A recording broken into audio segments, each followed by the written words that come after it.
Hello, everyone. Welcome to another exciting edition of 123 Wrestling right here on SRB TV. I am Chris, and as always, joined by Nick Slade. What's up, Space Cowboys?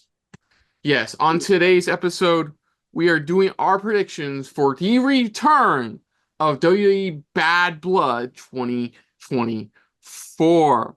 Not that How bad. long has it been, Nick, since the last Bad Blood pay-per-view? 2004. It has been a decade This is only the since fourth Bad. one.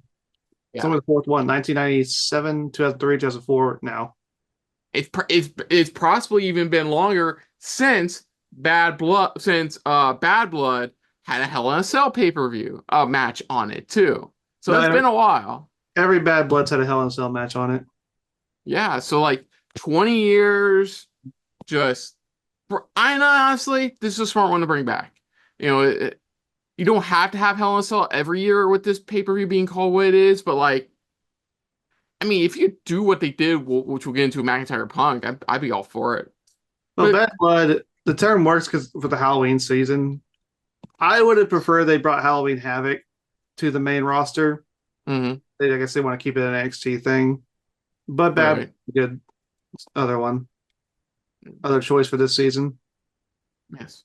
But we've been off a while when it comes to the pay-per-views. We end of August was Bash in Berlin, and then we have been off for a while when it comes to WWE reaction. So like now we're back and oh boy. So the road so far has been a quite a jam-packed road, if I'm saying the least. Um we talked about TNA stars showing up on NXT. More have shown up in the form of Hammerstone and even Rosemary, who's now in a tag team with Wendy Chu, who's gone evil. For those wondering. Um, I still say yeah, Hammerstone had no business losing that match. it was. I heard it was a good match though. Yeah, but like Oba Femi, is that how you say his last name? Obafemi, Yeah, he's good. He's not as good as Hammerstone. did I'll be honest from what I've heard and what I've seen, that man has so much potential in him. Oh, I'm not. Like Yeah, I'm saying he's good. I Hammerstone. I agree if we say you're just like, look, I honestly just want my guy, my TNA guy to win. That's fair. SmackDown finally debuted on the USA network with new logo. So it's either SmackDown or SmackSound, however you want to say it. Yeah, I hate those kind of logos where they try to combine letters. Like it Uh, just doesn't look good. Honestly, the overall new aesthetic for SmackDown is really nice. I mean, it's really nice. I love the like match cards are all lightning and shit, and it feels like this used to be the Rock show, Make like it better. electrifying. Make it better. You bring back the fist. Oh, I didn't write this on here. The new Raw commentator, really good. I forgot his name. Is Joe Tatsior? Tatsuo. I don't remember his name. I apologize, but he's actually doing good. He still has a lot to learn, but he's been really good with Wade Barrett. Like the last couple weeks of WWE Raw, he has nailed the commentary for the main event. Like seriously, great stuff from the guy. So definitely some potential there. Room to grow. He doesn't know all the moves, names of moves, and some or maneuvers like that, but he's getting there.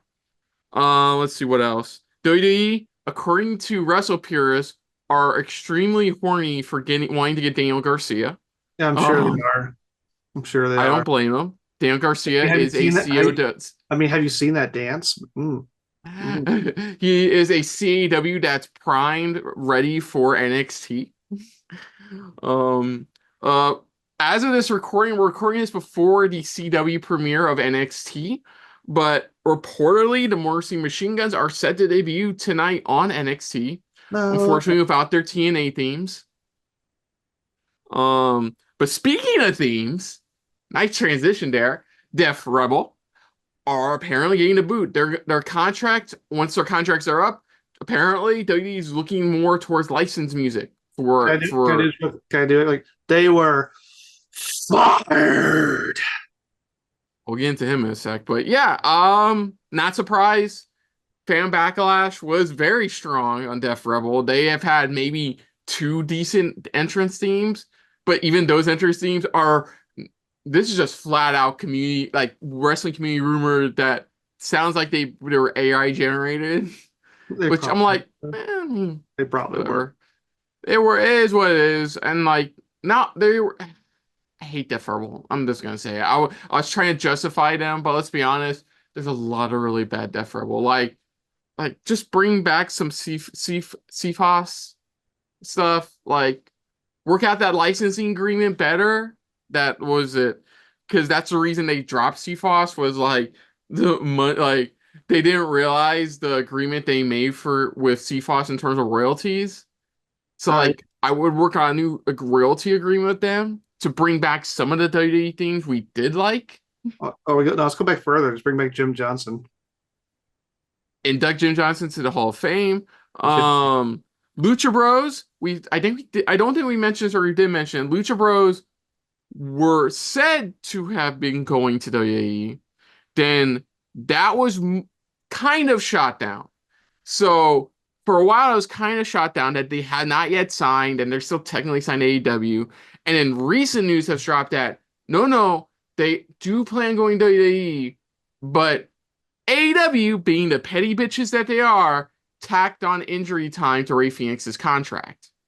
Didn't Tony Khan say he never do that? Dude, he said a lot of things, and look where we're at now with AEW. It's Said a lot of things. almost like he's not as good a guy as people think he is. I know, right? This is a funny one. Ken Shamrock confirmed that the reason he was not a part of the Brawl for All was because they weren't going to pay him for it. He basically went, "Yeah, I was getting paid regular, but I didn't want to do it because I wasn't getting paid extra for this. So like, fuck him." The Brawl for All was a bad idea from the beginning. But the thing is, because originally Dr. Death was supposed to win, right? Mhm. He got beat, I think, in the semifinals. Bart Gunn. Yeah, Bart Gunn ended up winning. And instead of taking advantage of that and making Bart Gunn a single star, they just got mad at him for how dare he win. And they fed him the butter being WrestleMania and embarrassed him. Yes. SmackDown as January 2025 will be going to 3 hours. ... Maybe temporarily. Originally, when this came out, trust me, not a fan of this. But then, like, there was a report that happened like a week or two ago that's saying this may just be temporary. But for now, it is, as right now, starting January 2025, it will be going to 3 hours. You know it's not going to be temporary. Because the whole reason Raw was I because of know. USA. I know. Dude, 2 hours of Raw and 2 hours of SmackDown sounded so great in my head. I'm being honest. It's crazy how long Raw was 3 hours. That was that was a long time. Yeah, sorry to interrupt. But like, there are honest to God some fucking weeks where it doesn't feel like 3 hours, but then majority of other weeks it feels like 3 hours. Like Especially when it's you're watching it just live. yeah. Okay, what was the next? Speaking of the hours, as of next week of this recording, Raw will be going to 2 hours for the remainder of 2024, leading into their Netflix debut next January. I'm happy about this. It's gonna be fun to see how they work with just 2 hours compared to how long they've been dealing with 3 hours on Raw for just a handful of months. I'm curious to see where they go with it and see how the dynamic is, and will the dynamic be very similar to what SmackDown is right now? Like, curious to see how that goes. Do you have any thoughts on that one? Well, we'll have to see. Because really the only reason it was 3 hours, like we said, was because USA wanted to add revenue. Um, they probably had to go back to like the format. Like one, you just don't use every wrestler every week. You're just gonna have to be more limited in what you do, and maybe it can make the segments more tighter. Hopefully, it doesn't mean shorter matches because we just have to figure it out because they're giving away a lot of big matches, like because they're giving away Sami Zayn versus Gunther for the World Heavyweight title. I was gonna wait till a little later to talk about that. There is, aside from one controversial thing going on right now, the other thing that is being brought up heavily in the wrestling community right now is this match structure for B shows, for WWE's B plus B shows, basically. Mm-hmm. Is that they're putting more than 5 matches on their like bigger pay-per-views, and then on their smaller pay-per-views it's just like 5, maybe 6 matches total. Mm-hmm. And then somebody brought a good point, is like there was what was a good pay-per-view that had 7 matches? And it was a B pay-per-view. Backlash of last year, the one from Puerto Rico. Mm-hmm. That was a 7 match card. Couldn't tell. But yeah, I'm kind of mixed on it. My opinion. Like AEW does too many on their pay-per-views. Yeah. I think WWE, I'm gonna say this positively about Vince, but there have been times where, having about 8 matches on a B show card was beneficial to the show overall. It very much felt like a heavier thing. I Yeah, the weekly shows suffered a bit, but like at least there was substance on these B pay-per-views, even if nothing was really good, outcomes weren't going were all predictable. Here, I do agree there probably should be at least 2 more matches on this card. Like they're putting like the triple threat ladder match on SmackDown this Friday. Yeah, that and the World Heavyweight Title match both should have been on Backlash. I mean, on Bad Blood. Well, I was gonna say that as well. And they're putting Sammy Walter on next week's show, which I'm like, come on, like, Like we know Sammy's not going to win, but yeah, I know we're not Sammy's. I know Sammy's gonna retain. Hell, they hinted on Raw that it looks like his potential next opponent may be Braun, I but would have hold off on that. Like I we'll have think to see. We'll because talk more about that. There's talks of Braun Breaker winning the Royal Rumble, which I think that would work. And you Like do Braun Gunther like I, WrestleMania. yeah, no, you're right. Definitely, hold off on that because I honestly, you know what I was thinking? I was thinking they save Sammy Walter for Crown Jewel. Honestly, save it for Crown Jewel. Maybe, Like, well, we don't know what's going to happen next week. Maybe like it ends in a DQ or something happens. May not even be a full match. but back to the point is that I do wish they added a couple more matches. Like, there are some matches where I get you want people to watch the weekly shows because the weekly shows Mhm. right now aren't doing great because of like baseball and football and hockey and basketball. Yeah, and basketball all going on at once. Like World Series is going to be coming right around the corner. You got playoffs like in like a month and a half from now for NFL. Like I get you're trying to get people to watch your shows, but at the same time, you still have pay-per-views people either buy or pay a monthly membership for internationally. Should put more on there, put more substance on there. Mhm. Like, I feel bad for the international shows getting like 5 matches on the card. Like, what the fuck? Like, don't get me wrong. I honestly, looking at the match card for this, I know I just have a lot more news to talk about, but looking at the match card this, like, it's a solid, it does look like solid matches we're going to get overall. Like, all of them are going to be like solid matches overall. Yeah, and the Like, thing is, I can see both the Hell in a Cell and the tag team match getting a lot of time, mhm. so that could definitely take up a good chunk of the show. We'll talk about that later. The controversy around that as well, about what's the main event. Well, it should be Punk McIntyre, but we'll talk about it. We will get to that a bit later. So continuing on from there, another thing is Hikuleo has been added to the internal NXT roster. Not Hmm. surprised there. Nothing surprising there. Like the dude has some experience under his belt, but he still has only been wrestling for like a little over a year now. So there's still a lot for him to learn and stuff like that. Um, Man, it is cool to see him on there and not just automatically thrown into the Bloodline storyline. Um, Yeah, he's got less experience, so and honestly, I don't know what they're going to do with the Bloodline storyline, but we'll talk about that. Uh, but yeah, we'll see where Hikuleo goes in WWE. yeah, my theories for War Games next month have been completely thrown out the window. Next up, of course, the Mr. McMahon documentary got released on Netflix. Hmm. Vince released a statement on Twitter about like misleading information. Okay, so my short review is simple. If you're a casual WWE fan, watch this. If you're a hardcore WWE fan, maybe look up to see what's new that's been talked about here. That's They, the best way of putting it. from what I see it seen, they go through just the greatest hits of his controversies.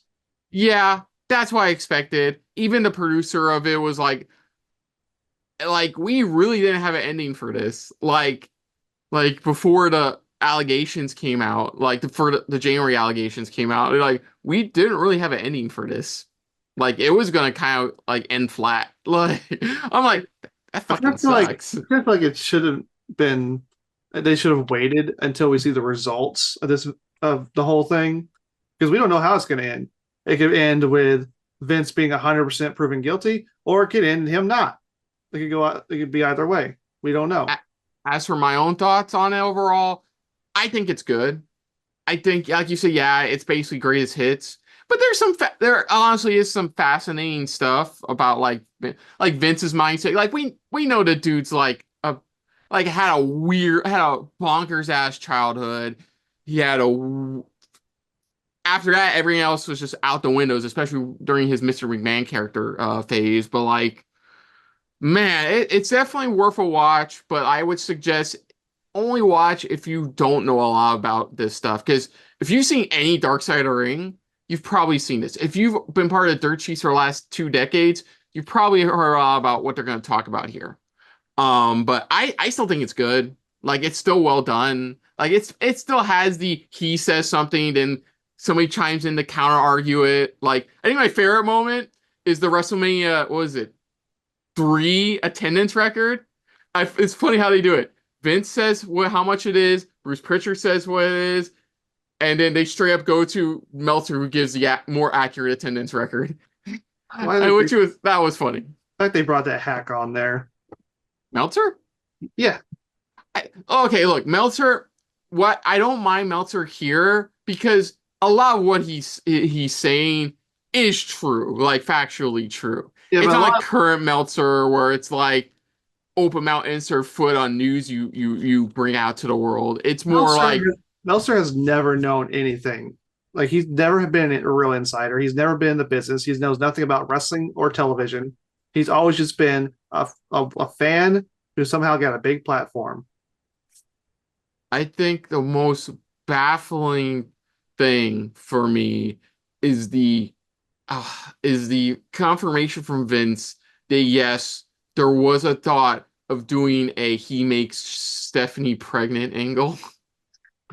And I can't ask my brother. I audibly in my room went, what the fuck? You never heard that? No, I heard about it, but him confirming it still left me baffled. Like, I mean, when you think about the things they did do, is that really much of a stretch? I mean, no, I know. You had a story on Triple H and Kane where he accused him of murdering his girlfriend and doing things with the body. So Shane, like, okay, I'll give this. I think I told you this about Shane. There's an whole episode dedicated to him and his Vince and his family. Like, and you can't like, okay, let me say what I told you back. This doesn't forgive him for the shit he did at the Royal Rumble like 2 years ago. Was it last year? He was scapegoated. 2 years ago. It doesn't like if true or not, it doesn't forgive for that situation. But man, dude loved working for pro wrestling, loved the pro wrestling business inside and out. You get that here, and all he's ever fucking wanted is just approval from his father. And he didn't even really get that till like his match at after his Hell in a Cell match at 33. No, was it 32?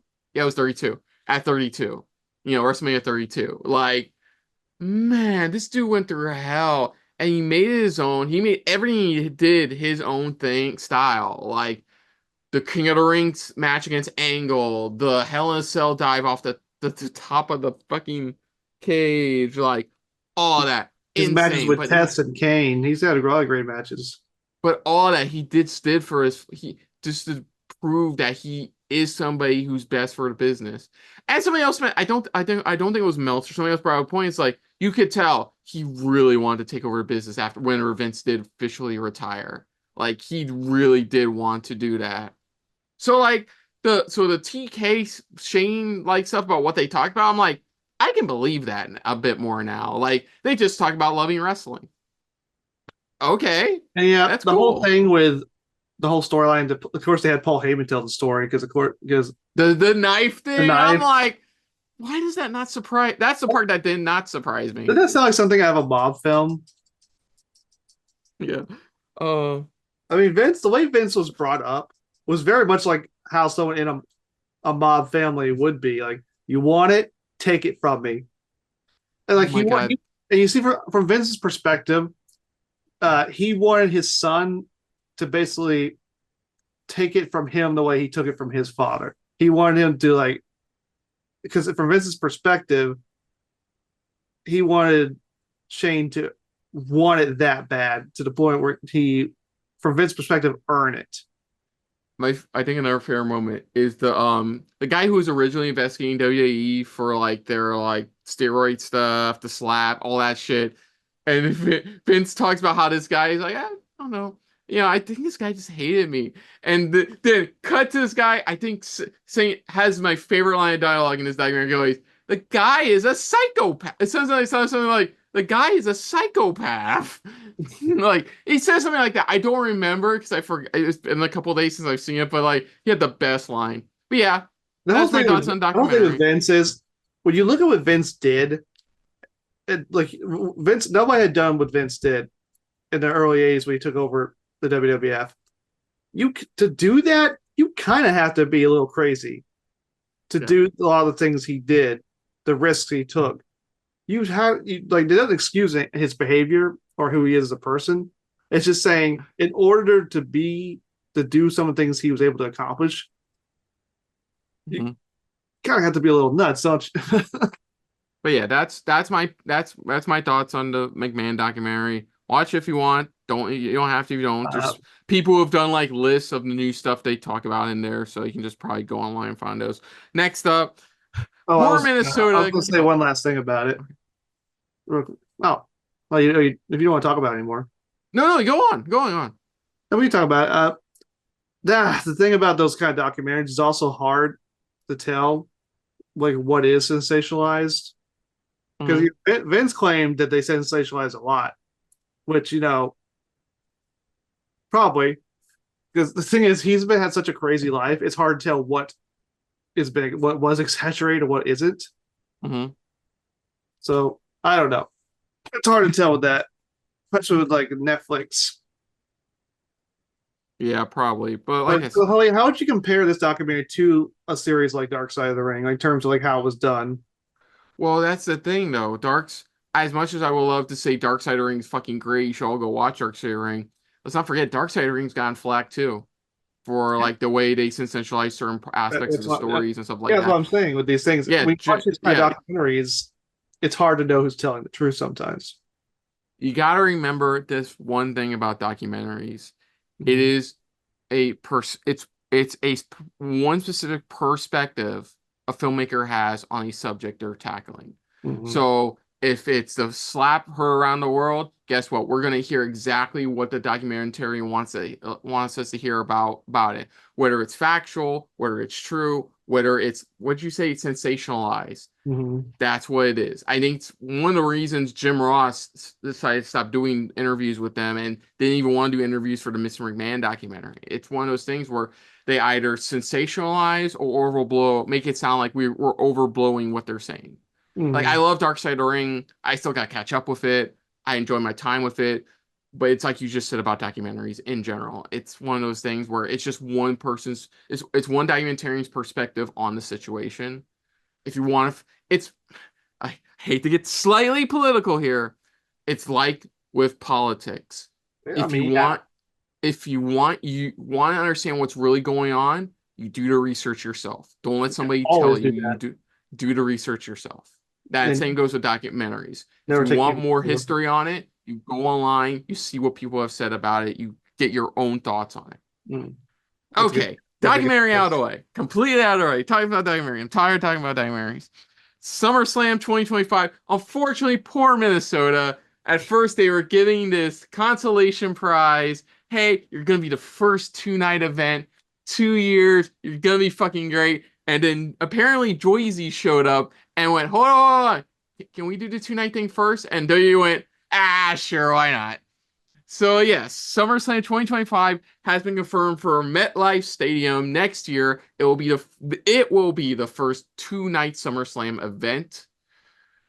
Does Yay. SummerSlam need to be 2 nights? No, I'm 'Cause- done talking about this. I'm not joking. I'm done. I don't want to talk about this. Or look, I'm already dreading that month next month. Well, we got that. We got All in Texas. We're probably gonna get All Out Chicago again, and probably another Bash in Berlin or some shit. So let's move on. I'm not looking forward to it.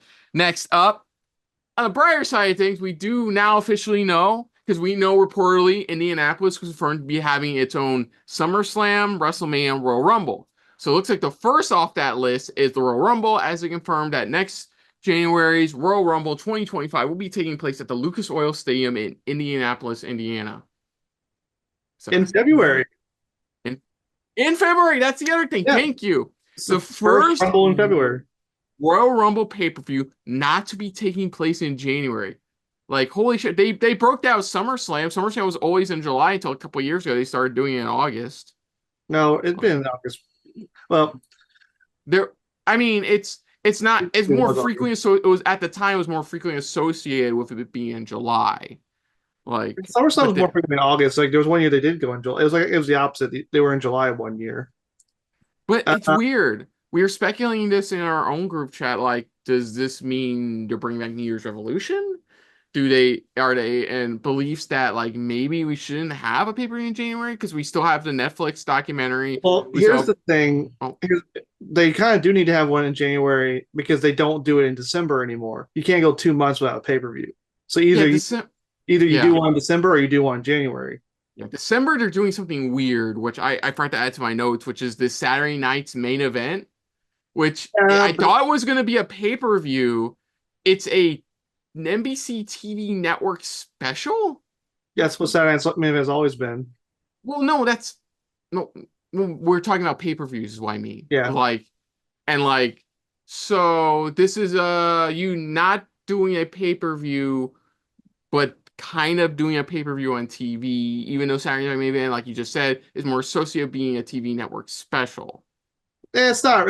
It's usually just been like a TV special. So an hour or 2 hours. It's just gonna be like tribute to the troops or like the past Saturday Night Main events. They might have an important match here or there, but it's just a glorified house show. But I want to say this purposes, just bring back New Year's Revolution. Please just bring back New Year's Revolution for January. That's always been a perfect pay-per-view name. It's always been a perfect show to put in January. If you're gonna replace it anything, replace it with a name that's synonymous with the month of January being the first month of the new year, New Year's Yeah. Revolution. And of course, like we know the reason they moved Rumble to February is because WrestleMania is being moved from early April to mid-April. So they're just Yeah, adjusting. Easter. Yeah, it's being bumped to Easter weekend. So now it makes me think there'll be a pay-per-view in March now because sometimes they'll skip March. Yeah. So maybe they'll put Elimination Chamber in March. Yeah, I was thinking about that. Like Elimination Chamber, would they just put? Yeah. So they probably fill in a spot for January then. Yeah, Yeah, so it just can be New Year's Revolution, Royal Rumble, Elimination Chamber, WrestleMania. yeah. Next up, unfortunate news: Pete Rose, synonymous with being Kane's most reviled adversary, has sadly passed away. Mm. Um, uh, thoughts go out to him and his family. I know honestly, except for the Kane stuff and what he did, the controversy he did in MLB, I know next to nothing about the man. I know he's like a Hall of Fame ballot, but because of betting on his team's own games, they removed him from any Hall of Fame potential. So like that's all I really know about Which the I guy. think I always thought was bullshit because it's not like he was betting against his teams; he was betting for. So Yeah, I know. Yeah, I agree. I yeah, feel like you're rooting for your team to win, technically. I mean, why is that a bad thing? yeah. If he was betting against his team and was throwing matches, yeah, throwing games, yeah, you disqualify him. But he was Uh, betting for. He was betting on himself to win. So let's see. ridiculous. With And Jey Uso now winning the Intercontinental title last week on Raw, he released new belt design, slightly new belt design. It brings back yeah, it's a the blue. blue. It's blue. I this is the first time I have agreed with Jey Uso's color palette design for his character You still because you I still hate his catchphrase though. hate his catchphrase from here to there. Like fucking hate it. But Doesn't know what yeet means apparently. yeah, he doesn't. But dude, that color makes so much of a fucking difference. Mm. Like so much. Absolutely fucking amazing design now. The blue incorporated into the globes on there. Just oh my god. Awesome. Great. Much better. Now I have to talk about bad news again. Sadly, Ilya Dragunov has been injured. Why do you keep wishing Um, good stuff, Kristen? was it? Fuck you. 6 to 9 months he'll be out for. I don't know if this is legit or not. I haven't looked. I'm pretty sure this is legit. Which sucks. We'll have to wait just a little bit longer for Walter Dragunov 3, but I am here for it. This one's fun. I found this out from Tom Campbell and Cultaholic on Twitter. Apparently, the composer of Goldberg's theme never realized how significant it became. That's hilarious. The composer of his theme, because it was composed by somebody. All music's composed by somebody. Apparently, this guy had no fucking clue. Where was it? I have the headline here. What was It's it? not just another job. Didn't realize how iconic it became. Yeah. What is it? Where is it? Over the past few years, Christian Pole has composed musical scores for many different films and collected on a dozen CDs. They are frequently played throughout the world. After recently creating his official website, the composer was amazed to discover that one of his tunes, Invasion, co-written by Jean-Yves Rigaud, is being played as the opening music for U.S. wrestling hunk Goldberg's bouts in the ring. This is old. This is old news because this is back from 2001, but I had no idea. Like, first off, that's the name of his theme is Invasion. That's fucking dope. That's Mm-hmm. fucking dope.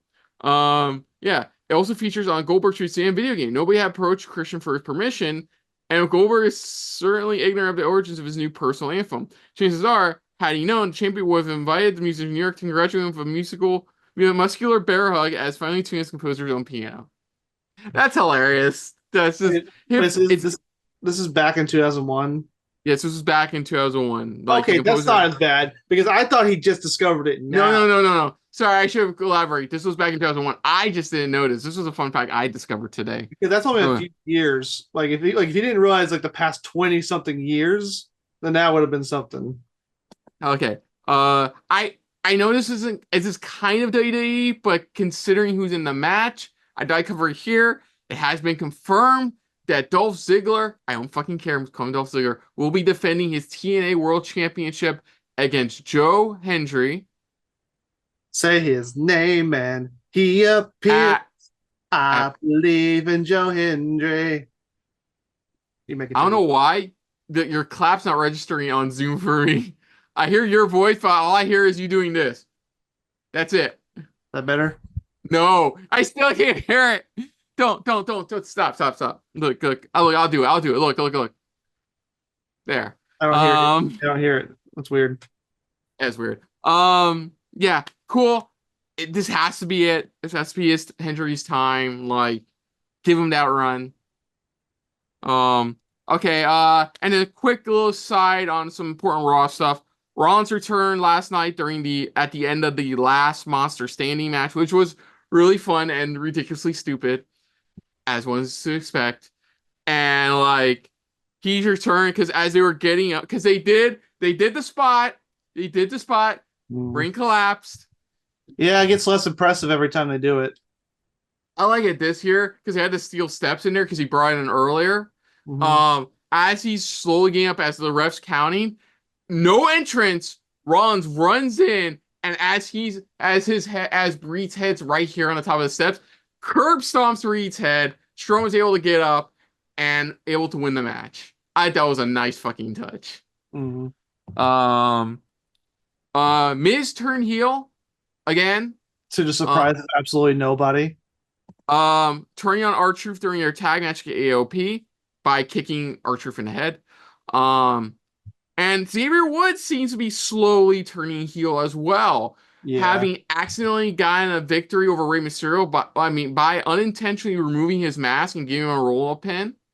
Totally Then during was a Kofi Kingston match against Chad Gable, Kofi was about to hit the you know how he usually hits the Trouble in Paradise on somebody coming off the turnbuckle? Mhm. Well, Xavier grabbed Chad's leg, which made Kofi miss that and let Chad pick up the win. So like, oh, one part I love, there was one point where they're talking about what happened during Mysterio match, and just in the back, chilling on the side of some equipment, is just Karrion Kross, just sitting there watching this conversation happen. I thought it was a nice touch. Yeah, because Uh, Cross was the one who convinced Miz to turn heel, and now he's trying to convince Xavier Woods to turn heel. He's trying to get both of them to join Final Testament. and that is the road we have come to up until this point. It was a lot, but we got through it. I'm happy for us both. Coming back to that. Sorry Now, to now we're here. yeah. As for the match card itself, okay, solid. Look, honestly, solid card. For a match card, does look like a solid card overall. Like, Mhm. so let's get into it with our first match, which is Damian Priest, a member of the Terror Twins, taking on the leader of the Judgment Club, Finn Balor. So yeah, this is just. I'll make here. All these matches are perfectly themed with the title of this pay-per-view. Mm. Like all the matches are deemed with it. Give them that. I'll give Triple H that much credit. But anyways, yes, this is continuing their feud with Terror Twins and the Judgment Club, Priest against Balor, this brotherhood that was destroyed at SummerSlam when Balor cost Priest the World Heavyweight Championship against Walter. Yeah, that's where we're at now. Um, I I don't know how far this Judgment Club thing's going. I honestly don't. The Wyatts are teasing who their next target is, and personally, I think it's either Final Testament or Judgment Club right now. But like, regardless of that, I think the problem I have with Judgment Club is that they make them look so strong on TV, and then they lose in such humiliating fashion. Yeah. So I'm going. With that being said, after what happened with Priest, where he got like coup de grace like 3 times. Yeah, I'm seeing Priest wins. Yeah, Like, I guess. How long do you want to extend this feud? yeah, that's the other thing that's bugging me is like, how long do I really want this feud to go? Mm. Like, it's just two people taking on everybody else of that stable, and they've been dominant, but like they haven't been dominant on pay-per-view. Like they Bash in Berlin, they lost that match. The Judgment Club lost that match at Bash in Berlin. Yeah, Like them losing there was kind of made me thinking maybe they'll balance it out. Like we'll see here. Maybe Priest wins one, and we'll talk about the next match after this. yeah. But you're going with Priest or Balor? I feel like Balor needs it more, but that Okay. doesn't mean he's going to win because Balor should have beaten Edge, and that didn't happen. Um, Edge was in two different cage matches where he should have lost in two different companies. Yes. Okay. But yeah, it's hard. I'll go with Priest. They're probably gonna go with Priest winning this. Yeah. So next up, I guess we'll continue with the Judgment Club stuff. Defending the Women's World Championship, Liv Morgan, Judgment Club member Liv Morgan, will be defending her title against Rhea Ripley with my least favorite stipulations in all of WWE, as Dominic Mysterio will be suspended above the ring in a shark cage. Because Considering the last that's two shark always cage worked matches, before, right? That's always stopped interference. considering the two shark cage matches I've seen before, oh, three. This is not a good stipulation. This is a stupid stipulation. It This always is is the a same. It always is the same. There's even though they hang out here, they still find a way to interfere. I just think the last decent one was it AOP versus TMDK. With Paul Allen, Um Shark Cage. But then yeah, they had um shit, I forget Paul Ellering suspended, but it was just basically to sell a toy. Paul Allen still interfere. That's my point. Yeah. Like, why is this a shark cage? Why not? I'm gonna be honest, you're gonna hate me. Why isn't this another Hell in a Cell match? You don't need. I don't like them doing. No, I no, never no. did Let me that. defend it. Let me defend it. Let me defend it. I get it. You don't want to do there's a men's Hell in a Cell. Obviously, there's gotta be a women's. I'm not. That's not how I'm looking at this. These two have been feuding for fucking months now, and they have been feuding, and they have been getting interfered by Judgment Club constantly. So why? Because when they were building this up, I'm like, cool, it's gonna be Hell in a Cell, and you're gonna be suspended in a shark cage. I'm like, why? This Also, was Hell in a Cell. This was a if Hell in a Cell match. This was a perfect yeah, Hell in a Cell match. What's one way you can keep them out? Giant fucking cage with with a roof on it. Yeah, shark cage matches are stupid. They're stupid. They always yeah, fucking interfere. They always find a way to interfere. And I swear to God, I bet how long until Dom actually interferes in this match? Bet. I'm saying 10 minutes. mm, like he'll have. Are they gonna check his pockets? Is he gonna just bring wrestling? Either empties the pockets and hands him to live, or slips his way out of the cage like with that goddamn Enzo Amore. Yeah, it's stupid. I do agree. It should be. I don't think it should be Hell in a Cell because I don't think you should. The one thing I always hate about the Hell in a Cell pay-per-views, I feel like doing two or three on the same show dilutes the match. You My should my always my do- my only defense on it, it's just here. It's justified why this should be a Hell in a Cell match. Yeah, but Punk McIntyre is more justified. So I We'll think get, yeah. we'll get to that. More, I do think it should be a stipulation match. So I do think it should be more than just a regular match because that's what it is. It's just a regular match. Like Last Woman Standing. Hey, why not make it a First Blood match? It's Bad Blood. Why is there no First Blood matches on here? Okay, that's that one. I get why they're not gonna do a first blood match. That's fine, But I'm saying something like that, something bigger than just a regular match. Also, if you really want Dom to not interfere, why don't you just ban him from ringside? dude. Okay, no. If we're talking stupid stipulations, you know how stupid that is as well, because you Yeah, already but know there's what's gonna happen. consequence. Dom's not gonna be a ringside. The rest of the Judgment Club are gonna interfere instead. Yeah, because this whole Nope, thing Judgment with Club are gonna by interfere.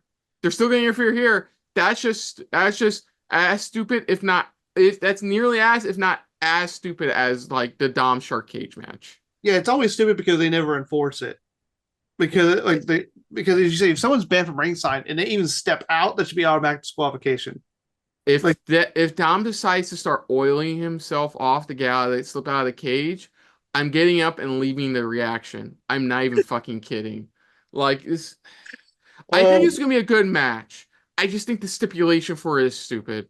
because Like, of stipulation, I think Liv Morgan's going to retain. no, I think no, I if we're talking about that, I think Judgment Club needs to still be relevant and still look like dominant. That's So why I I was talking still about think the balance earlier. Priest can beat Balor, but then Morgan beats Ripley. Does Ripley need the title back no. now? But this is my theory. Is like I think Liv retains here. Obviously, Dom interferes or Judgment Club helps out with that, or like, or they could do. Oh my God, do you remember when one time AEW did the shark cage thing? Remember what they did? They lowered the motherfucker down. I mean, you could do that. That'd be kind of clever. Judgment Club find the controls and lower Dominic down.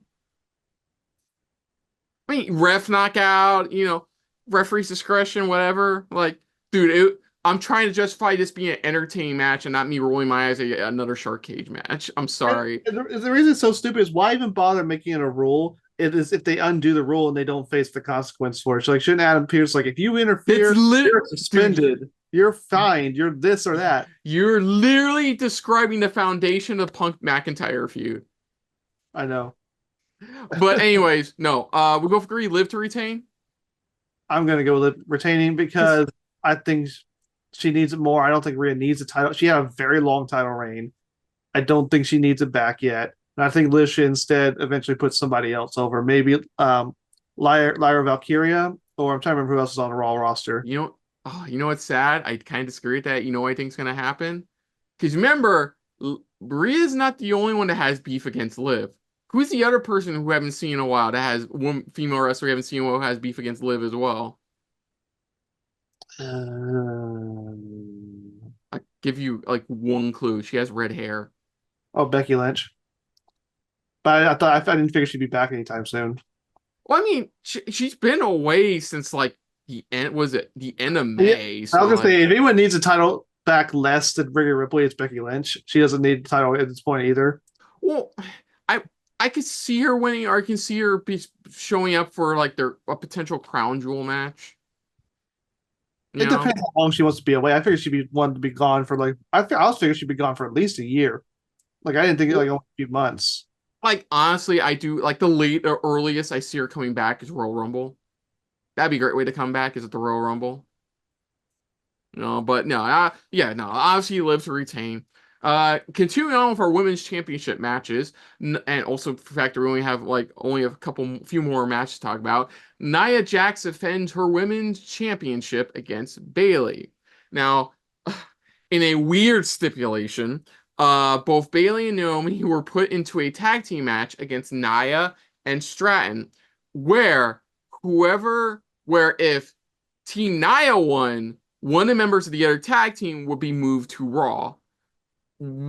But if but whoever pinned Team Nia, somebody from Team Nia would get the title opportunity.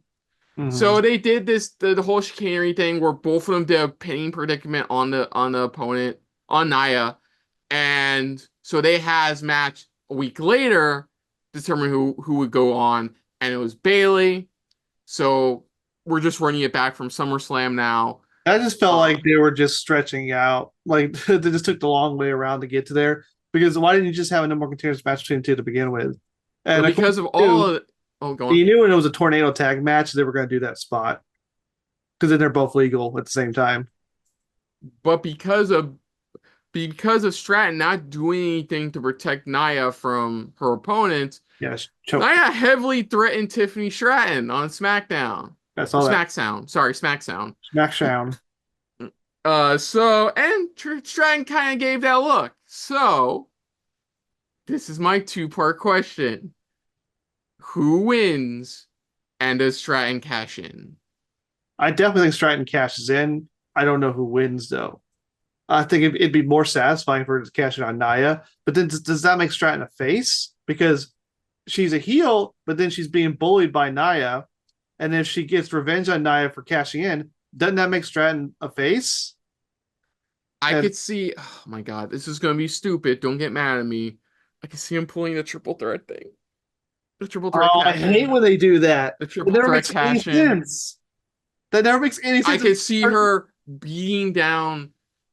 I can see her being down. Like Nia will be down somewhere, and I can see her clocking Bayley, and then and like I don't know what happens. I think after they make it a triple threat, like Nia gets wrecked by accident by Stratton, and then she knows like she has her opportunity. So instead of pinning Nia, she instead clocks Bayley with a briefcase, and that's how she wins. She pins Bayley. It Maybe keeps her a heel. It kind of has this now tension between her and Nia. not just tension. Nia was just full on trying to kill her, and then it's just a straight up feud. Then one of them has to be the face in that situation, and Nia's not in any particular position to be a face at this point because of her character. Uh, That yeah, go on. Also, it wouldn't be very compelling to see a much larger face against a small heel. That then you're still the heel's at disadvantage. It's not really a compelling dynamic. The thing is, I don't think Stratton should turn face because I think she's perfect as a heel. Her character fits perfectly as a heel. It's just it's such a weird situation. She could play chicken shit heel like Seth did. Mm-hmm. She can have like security guard. I mean, yeah, you would probably be making like But that would doing make that Nia a though. face. You would be making Nia a face. I'm like, Yeah, dude, she did not work as a face before, and I'm gonna say this once and once only. This has been one of Nia's better runs in WWE. that's not Still not a saying. fan of her. That's Still not a not, fan of her. This has been one of her better runs. And that's turning her face now would be a bad idea. yeah, because the thing is, neither I don't think either Stratton or Jax should be a face in a situation, which makes this situation kind of weird. Be, How do you see, do it? but see, but the That's why I smack. think that's why I think it probably would work better if Bayley won and then Stratton cashed in. That way Stratton can say, like she didn't turn on Nia, she just took advantage of Bayley, and then you can and then maybe you could still build some tension there. with just the situation now reversed. that segment on SmackDown, like I say, We're just calling I don't SmackDown know. now on. That's just it's just that moment on the show. I'm like, it feels like because like let's be honest, there are no titles changing on Bad Blood card. No, none, zero, zip, There's nada. only 2 title matches. Yeah, no titles are changing hands. Well, But I if do you think want to, no. I think Stratton's cashing in and winning the title. I just don't know off who. I do think thank that's you. the thing. So that's That's changed. my point. Is like I still see Nia like part one to my question. Nia retains. That's fine. Bailey doesn't need the title. Bailey's already over as one of the more over faces on Yeah, SmackDown. but her winning and then immediately getting cashed on in on isn't necessarily really giving her the title. It's just Well, no, making I'm talking. Yeah, yeah, yo. Well, you know like, what I look, mean. look, you can still make. Okay, from the Thunderbolts trailer, there are heels, and there are worse heels. Mm-hmm. She still cashes in on Nia, but she's still a heel because she, come on, it's like with MJF and Adam Cole originally.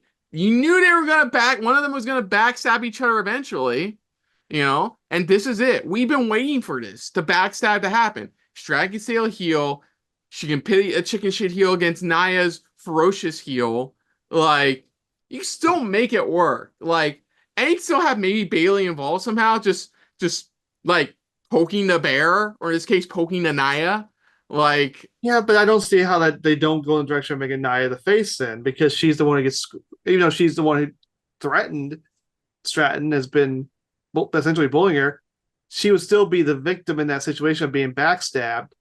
And due to WWE logic, when a bad guy gets betrayed by another bad guy, that somehow makes him a good guy, which never made sense to me. Like when you think about that, if you have 2 bad guys and one bad guy betrays the other bad guy, it doesn't mean the one who got betrayed is suddenly a good person now. hmm. It's got karma. Oh God, don't bring karma back. Oh, oh man, that's such a missed opportunity. Yeah, it was. But you agree. So we both agree Nia to retain, trying to cash in. Definitely Stratton to cash in, but I'll go with Nia retaining. But definitely I think Stratton cashes in. Because oh my God, what if they pull what they did last year? Just Bailey gets the title back, Strand catches it on Bailey, and Well, then it'd be that's what I great. was saying would be a way to have Stratton get the title without necessarily betraying Nia and still pushing that situation. So pull Bianca like we did last year, Bianca. Yeah. You know what? Yeah, I'll change mine. Part one. Okay, so part one, I see Bailey winning, but in Mhm. part two, unfortunately, I see Stratton successfully cashing in. Yeah, I think that's more likely because that way, if you do have Nia then go after Stratton, then Nia is the bad guy because Stratton didn't directly betray her. She just took Then advantage you can, of the but situation. then what you can also do is she can string Nia along, promising her that rematch, that match for the title. She can string her along, Mm-hmm. like string her along, like because you have Naomi still waiting the wings to have another chance at the championship. You can The still whole have thing Bailey about involved in this to some extent, but like, the whole thing between Stratton and Jax is eventually when one does betray the other, I don't want either one of them to be a face. no, I'm not saying no, I'm not saying any of them are gonna be faces. Oh, No, I know, everybody's I know how WWE works though. I know how they do that. yeah. Well, no, I that's why I see for a short while. Not was it Stratton just stringing along Nia, Mm-hmm. but she's still gonna be both of them are still gonna be a heel. It's like this would be funny if this is the Crown Jewel Women's Title match. Nia Like, Stratton. yeah, if like out of nowhere, like okay, so yeah, that's why I see either she cashes in now or she cashes in at Crown Jewel. I see Stratton leaving 2024 as Women's Champion. Yeah, yeah, Yeah. definitely. Yeah, and then what should be our penultimate match. Penultimate.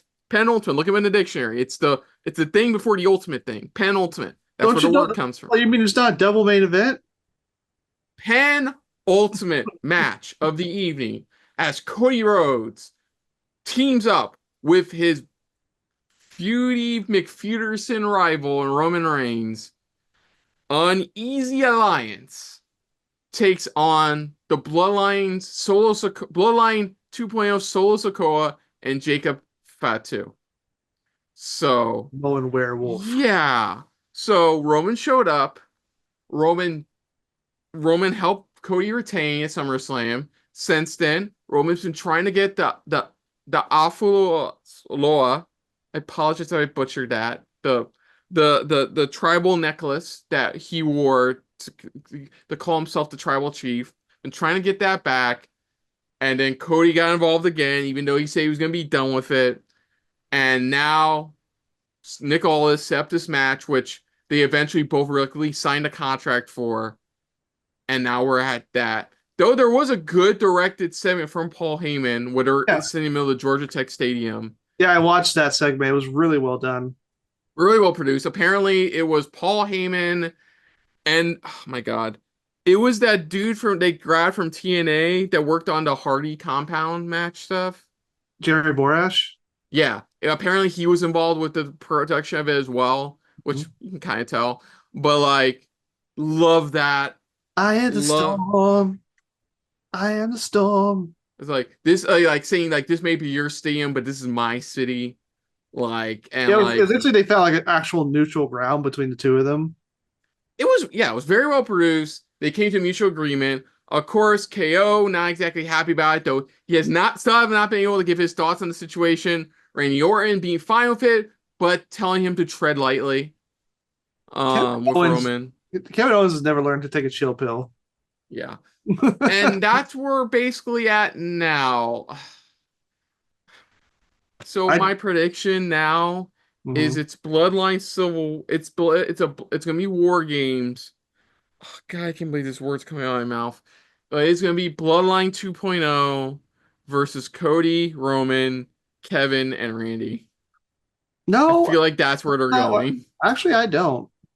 Because Okay, let me explain why. Let me explain my side of things. It feels like there's something up with Jimmy. I didn't bring up in the Rose so far, but apparently there's something up with Jimmy. But like, Rikishi's side, he's saying pray for him. On Strong Rise Sap's side, he's saying like all I've heard is Jimmy's fine. He's just waiting for his return booking. Like, there's that. There's the fact that they just gave Jay the Intercontinental title. Like it's not looking like I mean there's still plenty of time for them to do it, but like that's my backup theory is that it's gonna be Cody, Roman, Randy, and Kevin versus Bloodline 2.0 at War Games. I still well, want mine to be done, but I think that's what it's gonna be. It's either uh, that or it's gonna be Roman, Cody, and the Usos versus Bloodline 2.0. I think is I never thought it would make any sense for Jay to get back involved in this because you would have to have a come to Jesus moment between Jay Uso and Jimmy and Roman because Jimmy and Roman straight up betrayed him. Jay has no reason to help them. In fact, Jay previously backed Solo to take over from Roman. Mhm. So, logically speaking, Jay should actually be on Solo's side because Solo never really betrayed him. Roman and Jimmy did. So you would have to give a legitimate reason for Jay to want to help Roman and Jimmy. Thank Now, you. Now you see they could where come up with a reason. Now, people are like, oh, the Bloodline 2.0 cost Jay the title. Why would they do that? Why would they willingly make a new enemy? That doesn't make any sense. That'd be stupid writing. I know eventually they kind of want that visual, though, OG Bloodline versus new Bloodline, but you can make it work. It's just going to take smart writing. That's team what was it? Team Uneasy Alliance to win. Um I mean, like they've been getting their ass, like Cody and Roman have been getting ass handed to them by the Bloodline forever now. So like, the thing is, just let them win. I think of I don't know what's going to happen at some point. At some point, Kevin Owens is stabbing Cody in the back. Because Kevin I think Cody's go turn. on. Kevin Owens is turning heel. I just don't know when. Does it happen Yeah, here? Does it happen? Because they're eventually going to do Cody and Kevin again. This time with Kevin as a heel, and then I think eventually they're saving Cody Randy. I don't know if they're going to do that at WrestleMania, but eventually Randy's going to turn on Cody too. But I don't think they'll have both him and KO do it at the same time. would it be wrong to think if they do that they save Randy Cody for Saturday night's main event? That would be a waste.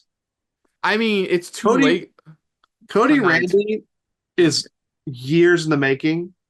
If they got tons of history, it would be the biggest part of Cody's title reign because it'd be him versus his mentor. Like they have all the history with the legacy and all that. To me, that is a major pay-per-view match. You don't just put that on Saturday Night's Main Event. You either do it. The only two pay-per-views I can see where that is big enough is SummerSlam, which is already passed, or WrestleMania. Mhm. Now, do you give Cody a year-long title run? Personally, No. I don't know. That's why I was kind of wanting them to have KO get a short title reign, and then Cody gets it back. That way, it's not full like a long title run. Okay, so this is what I'm thinking. Roman Cody Crown Jewel. That's where you put the run back. Um, you do they win here. He grants him a tie opportunity because this will lead to Kevin turning heel. Because now, oh, okay, your alliance over, great, the alliance done with. But then he gives him his title rematch, and then Kevin can be more pissed about it. Mm-hmm. Like you do that at Crown Jewel, that rematch, Bloodline interfere or some shit like that, maybe during or after the match. I think it's gonna be a flat out clean match, honestly. Third match against each other will be a flat out clean match. And I Well, see Cody and it, retaining. yeah, you need Cody to Um, retain. There's no reason. There's no after reason you yeah, don't after retain. Bloodline interferes, they attacks them. Maybe you have the Jay and Jimmy show up to help back them up, and then you lead that into War Games. You you do. I think you have Jimmy at least to show up because I think they would when they realize they need somebody else. Because I think I don't. You gotta have something happen with Cody between Crown Jewel then and SummerSlam. I don't think Cody should be involved in the War Games match. Maybe Kevin Owens betrays before then. You do Cody versus KO at Survivor Series, and that way that means Roman and Jimmy need somebody, and Jimmy's like, "Well, what about Jay?" And then they had that moment where they try to, where Jay's like, "Why But should I help you?"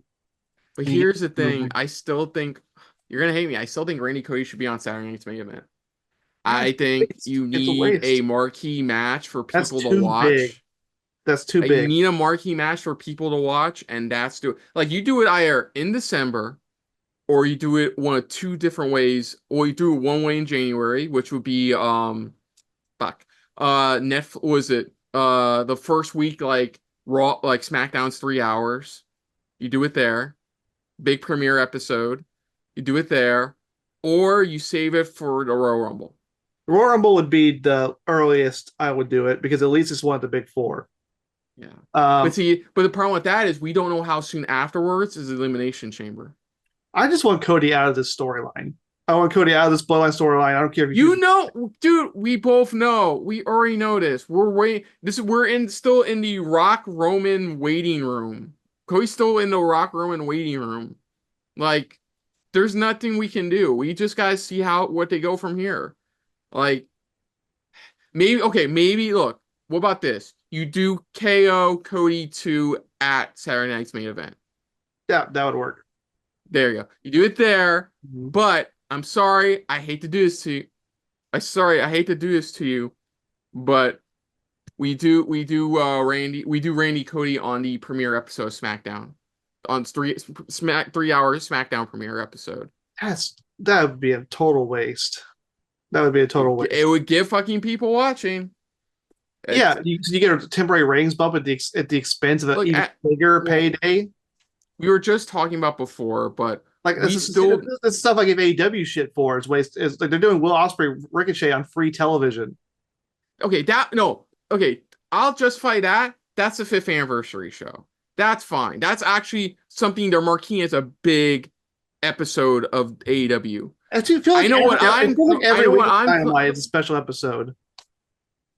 look, They just had Grand Slam. dude, we don't have time to talk about the bizarre booking of Bryan Danielson as AEW World Champion right now. Um, Oh God, look, I'm yeah, just it is. like I They're doing said, Danielson Okada on free television. here, I'm just gonna break it down what I think it should go. Cody Roman to win here, Bad Blood. Mm-hmm. Crown Jewel, you do Cody Roman 3. You Uh, have Bloodline attack after. You have maybe the Usos show up. Maybe Jay's having an Intercontinental title match there, and maybe Jimmy's there as well. And you have that at the end of Crown Jewel. Then probably next day you have William Regal come out because he's technically can be on camera WWE again. Yell out War Games. They has match. I don't know the outcome of that match, but I would assume you have Team Roman win, like Team Old School Bloodline win. Then you eventually, somewhere around this, you did have Kevin turn heel. Like, it's the last straw of him. He turns heel. Maybe have Randy turn heel as well. I don't know. Then set on Saturday night's main event, you have him versus Cody 2 at this is the marquee match. Then in January, if they do a WWE pay-per-view still then, say it's New Year's Revolution or day one, please for the love of God, don't let it be day one. Then that's where you do. I think that's where you do Randy Cody. But if they don't have one there, you do it at the first day of February at Royal Rumble. My thing is, well, then what do you do with Cody at WrestleMania? He has to have a big match. Remember, it's The Rock. Reportedly, it's The Rock right now. It's supposed to be Cody Rock either for the title or not for the title. Well, what about Roman Rock? I don't fucking know. Isn't the whole point? No, Isn't the whole you do point that of elimination Bloodline chamber. Do that elimination. No. You do that elimination chamber. You can't do How'd that be Roman your Rock marquee match? Do that elimination chamber. Here's the thing about it. Isn't the whole point of this Bloodline storyline, the Civil War, to culminate in Roman versus Rock? The only thing that makes sense is the whole thing with Solo is that Rock is behind it all. Because you haven't heard from The Rock. He's like something. He's simply not part of the storyline. Somebody encouraged Solo to do this, and it would make total sense that The Rock would be the mastermind behind it. And then you culminate in Roman versus Rock. That would actually be a lot better than what they tried to do this past year when they tried to do Roman Rock, with the basis of storylines like, hey, we're related to each other, let's fight. This way, there's reason for Roman and Rock to fight. It's personal now. Dude, I just want to see. Honestly, only match I'm looking forward to, hopefully happens, knock on wood, at WrestleMania is you're gonna laugh. Cena Walter for the World Heavyweight title. I want to see that at Mania. Like, I want to see that. That be such a match. There are reports that that's one of the matches that's gonna be set for his retirement tour. I don't know though. I feel like it would be more beneficial with somebody like Braun Breaker to be in that position. Does the Cena need? No, I'm not saying. Okay, let me be clear. I don't think Cena's gonna win. Let me be clear. I don't think Cena's gonna win that title. The World Heavyweight title. No, he's not gonna win it. You don't think they're gonna give him the record? No, he doesn't need the record. I mean, as far as he does. Yeah, he doesn't need it. I don't think he needs the record. Like, I mean, I could see the following pay-per-view Walter losing it to Braun. We'll see. Like I said, let's get back to this pay-per-view we're currently on. So we both agree Team Uneasy Alliance for the win. Yeah, when you mentioned the point, because I was thinking like, oh, don't the Bloodline 2.0 need a win if they're going to lose the Survivor Series? But then it's like, no, you got to set up Cody Roman potentially at Crown Jewel. So yeah, and I think it makes sense for Cody and Roman to win, especially because they've been getting beaten down for weeks. Mm-hmm. And then that way, the Bloodline, you could think the Bloodline's beaten, so they're in the background, and then when they show back up at Crown Jewel, it reignites things. Okay. But yeah, but ultimately we'll find out eventually what they're going to do with Cody and Roman at WrestleMania, where the Rock fits and all that. Hey, yeah. Cody versus Roman versus The Rock, a triple threat match. Why not? You better be glad you're my friend. After that, I was like, well, I'm trying to compromise. Don't compromise. Just don't. Okay, and what should be our main event match of the evening, CM Punk takes on Drew McIntyre in a cell match. So yeah, Punk thought it was all over after Bash in Berlin. McIntyre destroyed him and destroyed the bracelet. And controversially, WWE tried to sell that same bracelet. The girl who sold the bracelet, made the bracelet, like, the fuck? And then they changed the lettering on the bracelet. Who would buy that? Not me. So who's that for? Anyways, so yeah. So because of that, and because Punk wanted to happen, Adam Pearce tells Drew McIntyre that this will finally come to a close inside Hell in a Cell match. So yeah, this is the feud where I don't know the outcome. I'm serious. I know what I Like want. I know I look, I know I want to, but we have to discuss this. That's what the point of predictions are. We have to discuss this because we want McIntyre to win. Obviously, we want McIntyre to win. Like, if anybody deserves this hell of a unintentional feud, it's McIntyre. He deserves to win this one. Like, but we know they're getting us back to eventually Punk Rollins because that's what we were supposed to get at WrestleMania this year Yeah, was but Punk Rollins. my thing with that is you have between now and WrestleMania to build Punk back up again. You know, like Punk losing this match won't hurt him in the end because I don't know because you still have the whole thing with him and Rollins. Well, let's be honest. Rollins' short feud with Bronson Reed's going to be very short. And like whenever this whenever this Punk McIntyre thing ends, that's who's up next is Rollins. Because like I can see them doing Punk Walter at Crown Jewel. I can see doing Punk Walter at Crown Jewel. Because he was teasing that before like McIntyre made it clear that this was far from over. So like we could see that at Crown Jewel. So do you think they put the world title on Punk and Punk Rollins at WrestleMania for the world title? No. Because remember, they're already hinting at Braun, and I do eventually want to see Braun hold that World Heavyweight Championship. But I want it to be Braun that takes the title off of Walter. If I'm being honest, I want That it to was be Braun. that's why I was concerned when they put the belt on Gunther was because they put it on at a time when the hottest things going on right now around the main event is Rollins, McIntyre, and Punk. It's just felt like bad timing, Yeah. and I feel Uh, like you gotta get the world title eventually in that situation. yeah. And then That's like where I'm going. so you have John Cena, you have Braun Breaker. It's kind of hard. It kind of does make it exciting. Like we had no idea what's gonna happen at WrestleMania. Like it's good not to be too predictable. Yeah, I still can't tell you who's gonna win that Royal Rumble. Like, I still can't tell Yeah, you. Like, for there's right now, I still can't tell you. there's Like, it's I don't contenders. want it to be Cena. I know that much. Not a part Like, timer. Don't make it The Rock. Don't make it John Cena. you'll Uh, make I as long as it's not The Rock or Cena, I don't care who wins. Oh, I mean, that's not entirely true. I will care who wins eventually, but like, but yeah, back to this.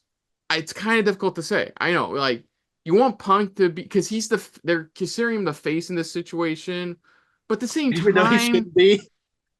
But at the same time, McIntyre has been got like, what do you do with McIntyre if Punk wins? Like, seriously, I what do you know. do? I Like, think what do you I have him think feud with Jey Uso for the IC title? Because that feels like a step down. it is a step down. It absolutely is a step down. The thing is because I feel like Punk can recover from this loss a hell of a lot more than McIntyre could. Because Because I don't think Punk I don't think Punk's brand and legitimacy gets hurt by losing this match. But if McIntyre loses, I think it does damage him. I just like you would have to give a really good reason as to what a good theory like reasoning as to what's next for McIntyre. Because right now, I don't know what you do with McIntyre after this. Yeah, because he is the the hottest he's ever been. Like even when he was WWE champion, like this is the hottest he's ever been.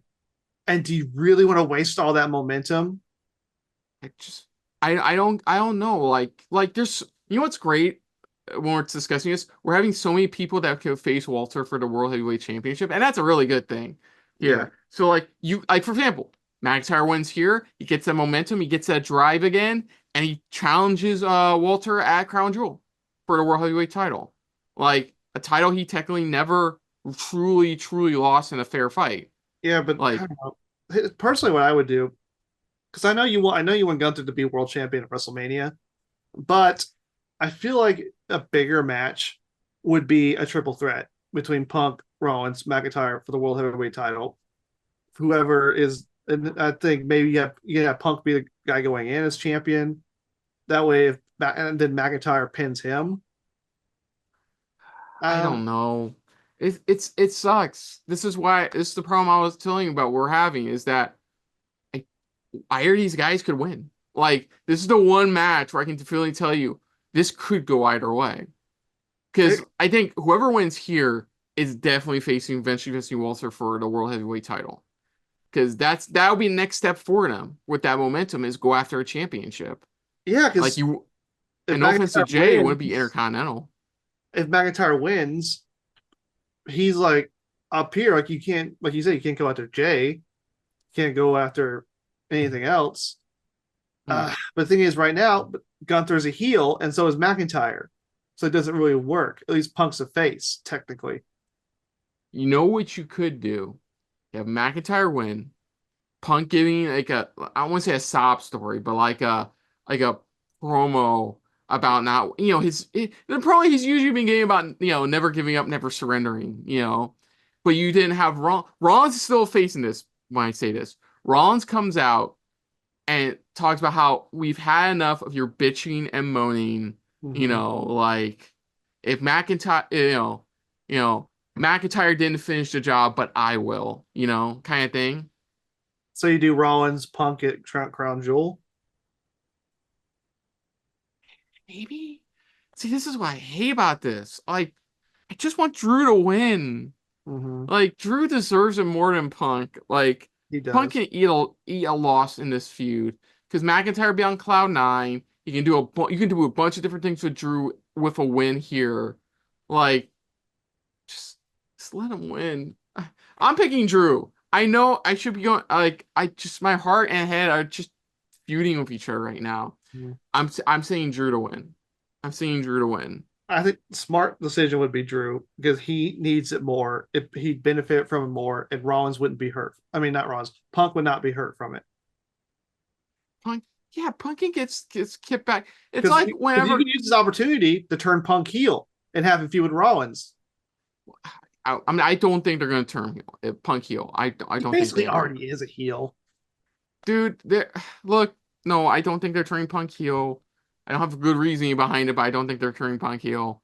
I think I'm hoping Drew wins. Punk can take a loss. He's one of their top faces as it is, and then maybe you have a few somebody else for a while, and then eventually lead to him versus Rollins, maybe for a world heavyweight title opportunity. I don't know. Because it's kind of like kind of a good problem to have is that we have so many top guys right now. For the world heavyweight title, yeah. Yeah, and it's a good thing to have. It's like kind of like we did with the Attitude Era and parts of the Ruthless Aggression Era, where you have like a legitimately a large group of main eventers who could go for the world title. The thing is now because we have so many options, we have to pick, and that's hard. And you only have one world title on Raw. Yeah. Yeah, I'm going to I hope what's one thing I'm hoping because Aiden Pierce said one thing at the end of their Even promo last night on Raw is that once this match is over, this feud, I will make sure this feud is definitively like said something like this feud will definitively be over. I want to hear his reasoning for that on following Raw. Be the reason I said that is like I don't know who you would do this to, but like either or like the other one goes to SmackDown. I think That's the how you end a feud. It's like put them on different brands to yeah ensure the because feud doesn't continue.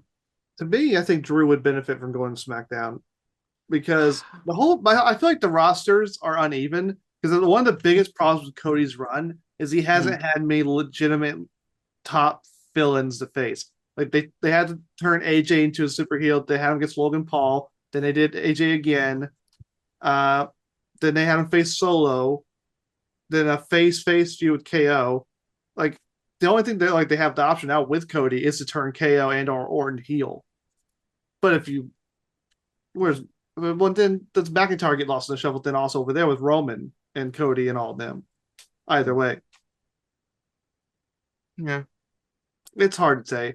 it's really difficult. Yeah, like I would love for that to be the twist is that he just the way Pierce's method of ending this feud definitively after the Hell in a Cell match is putting one of their asses on SmackDown. Like that. Isn't there a rumor they want Roman on Raw for Netflix? I don't know. Is there a I way know, well, just by a because yeah, trade? I maybe like but the draft's not probably not gonna be till sometime after, shortly after WrestleMania That's next what I'm year. saying. Could they do like say it's a trade? Like they But trade that's the either Punk problem. or But that's the problem. You can't do that immediately because remember, we still got to lead into the Bloodline Reigns War Games match. You Mhm. still have that to wrap up. You still have Cody Roman 3 to do. You still have he still has a few. Roman still has a few things left to do on SmackDown. So like, This is the I biggest don't. problem right now is that you have Gunther as world champion, and you have these other guys who have all this momentum, but you don't want to also end Gunther's momentum right now. And that's why I'm thinking you save. Honestly, you save that. You save that for the draft. You put Roman on Raw. That's what you do. You put Roman on Raw, maybe his old school bloodline with him. You put him on Raw or slash keep him on Raw, and then you, like I said, the draft. I think if when a draft happens, hopefully they'll learn their lessons from this year's draft. They'll That's just probably have that where Roman will be on Raw instead, yeah, I hate and the that's a big benefit. But yeah, I don't think I see Roman being traded to Raw on Netflix at the premiere. I see it happening at the draft. I'm But just trying to back figure to out what you do with McIntyre, whether he wins or loses. You got because Punk could easily slide to a feud with Rollins almost immediately, anytime you want. yeah, Punk needs to go to few of Rollins regardless of outcome. McIntyre, like winning, definitely a match against Walter a bit down the road. Losing, I don't know. That's the I mean, part I don't get. What do you do with Drew after this? I feel like Drew though, even though he's been the bad guy, I feel like he is so popular though right now. You could easily make him like a very aggressive anti-hero face. Like, Like do you just put Punk Rollins on pause until we're closer to WrestleMania and just do Drew Rollins feud instead? you could do Drew Rollins.